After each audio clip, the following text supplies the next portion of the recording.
નમસ્કાર. ચાલો આજે આપણે એક એવી ઘટનાની વાત કરીએ જેણે હજારો લોકોની જિંદગીને મૂળમાંથી હચમચાવી નાખી હતી. પણ એ જ આપત્તિમાંથી હિંમત અને એકબીજાને સાથ આપવાની એક અદ્ભુત કહાણી પણ જન્મી. જરા કલ્પના કરો, સવાર સવારમાં ચારે બાજુથી બસ આવા જ અવાજો આવી રહ્યા છે. બૂમાબૂમ અને ચીસાચીસ. ધરતી એટલી જોરથી હલી રહી છે કે ઊભો રહેવું પણ મુશ્કેલ છે. લોકો શું કરવું એ સમજ્યા વગર અહીં તહીં દોડી રહ્યા છે. આ કોઈ ખરાબ સપના જેવું જ હતું, પણ અફસોસ એ એકદમ સાચું હતું. આ કહાણીના કેન્દ્રમાં છે જસ્મા. જ્યારે આ બધું બન્યું ત્યારે એ માત્ર 11 વર્ષની હતી અને એની દુનિયા તો જાણે પળભરમાં જ ઊંધી વળી ગઈ. વિચાર તો કરો, ભૂકંપના 18 વર્ષ પછી પણ એને આજે એ ઊંઘમાં એવું લાગે છે જાણે ધરતી ધ્રુજી રહી હોય. તો વાત છે 26 જાન્યુઆરી 2001ની. જગ્યા હતી ગુજરાતનો કચ્છ વિસ્તાર. જસ્માના ગામમાં બધા જ બાળકો, વડીલો બધા શાળાના મેદાનમાં ભેગા થયા હતા. કેમ? કારણ કે ટીવી પર પ્રજાસત્તાક દિવસની પરેડ જોવાની હતી. એકદમ ઉત્સવનો માહોલ હતો. અને પછી અચાનક કોઈ કંઈ સમજે એ પહેલાં જ જમીન જોરદાર રીતે ધ્રુજવા લાગી. લોકો ગભરાઈને આમ તેમ ભાગવા લાગ્યા. થોડીવાર પહેલાં જે ઉજવણીનો માહોલ હતો એ હવે ડર અને અંધાધૂંધીમાં ફેરવાઈ ગયો હતો. જસ્માના પોતાના શબ્દોમાં કહીએ તો, આ વિનાશ એટલો ઝડપી હતો કે વિશ્વાસ જ ન થાય.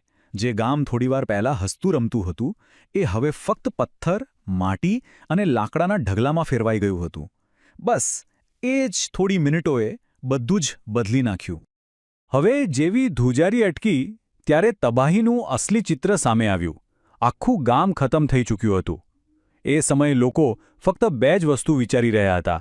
એક, કાટમાળ નીચે જે લોકો દટાયા છે એમને કેવી રીતે બહાર કાઢવા, અને બીજું, જે ઘાયલ થયા છે એમની સારવાર કેવી રીતે કરવી. આ વિનાશની સૌથી દુઃખદ વાત એ હતી કે લોકોએ ખાલી પોતાના ઘર જ નહોતા ગુમાવ્યા.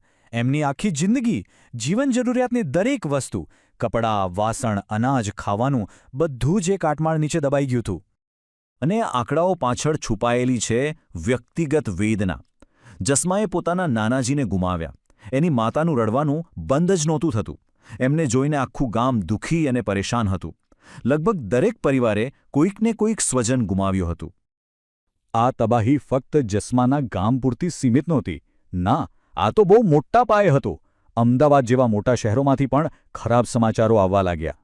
આખા દેશને ધીમે ધીમે સમજાઈ રહ્યું હતું કે આ ભૂકંપ કેટલો ભયાનક હતો.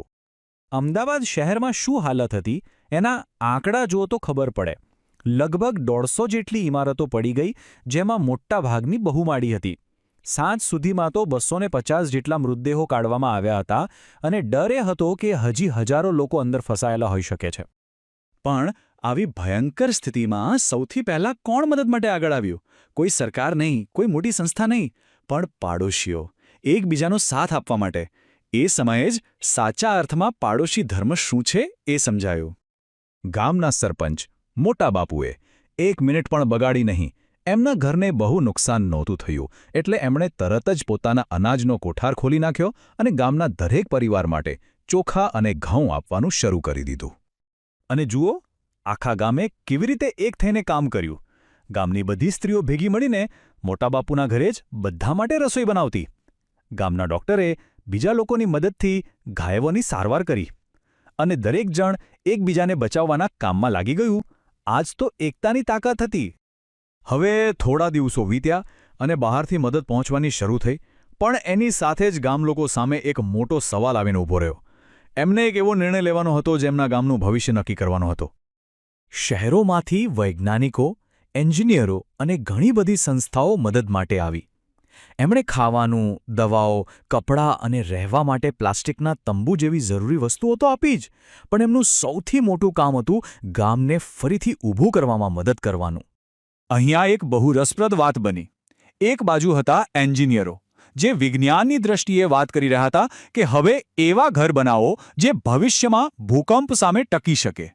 અને બીજી બાજુ હતા ગામના લોકો, જેઓ પોતાની પરંપરા જાળવી રાખવા માંગતા હતા. એમને ડર હતો કે નવા પ્રકારના ઘરોથી એમનું ગામ પોતાનું નહીં લાગે. આખરે બંને પક્ષોએ ભેગા મળીને એક સરસ રસ્તો કાઢ્યો.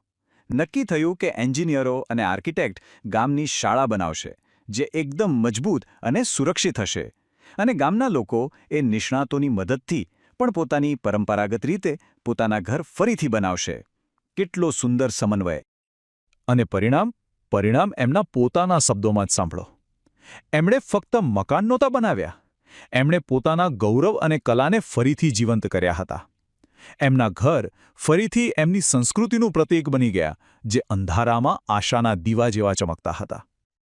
તો જસ્માની આ કહાણીમાંથી આપણને હિંમત અને એકતાનો પાઠ તો મળે જ છે, પણ એની સાથે સાથે અમુક બહુ જ જરૂરી વાતો પણ શીખવા મળે છે. ખાસ કરીને ભવિષ્યમાં જો આવી કોઈ કુદરતી આફત આવે તો આપણે પોતાને સુરક્ષિત કેવી રીતે રાખી શકીએ. ચાલો એ મહત્વના નિયમો પર એક નજર કરીએ. હા, એ નિયમો છે જે ભૂકંપ પછી જસ્માની શાળામાં બાળકોને શીખવવામાં આવ્યા હતા. આ ખૂબ જ સરળ પણ જીવન બચાવનારા નિયમો છે. फ्रेंड्स, इस वीडियो को पूरा देखने के लिए आज ही फ्लेक्सी टीचर ऐप सब्सक्राइब करें, जहां आपको मिलेंगे animated videos, digital books, text book solutions, notes, DPP और क्विज. और हाँ, flexi teacher app mobile, TV और कंप्यूटर पर अवेलेबल है. और अगर आपके पास इंटरनेट नहीं है तो तुरंत ऑफलाइन सेट टॉप बॉक्स के लिए संपर्क करें. Flexi teacher, the one you needed.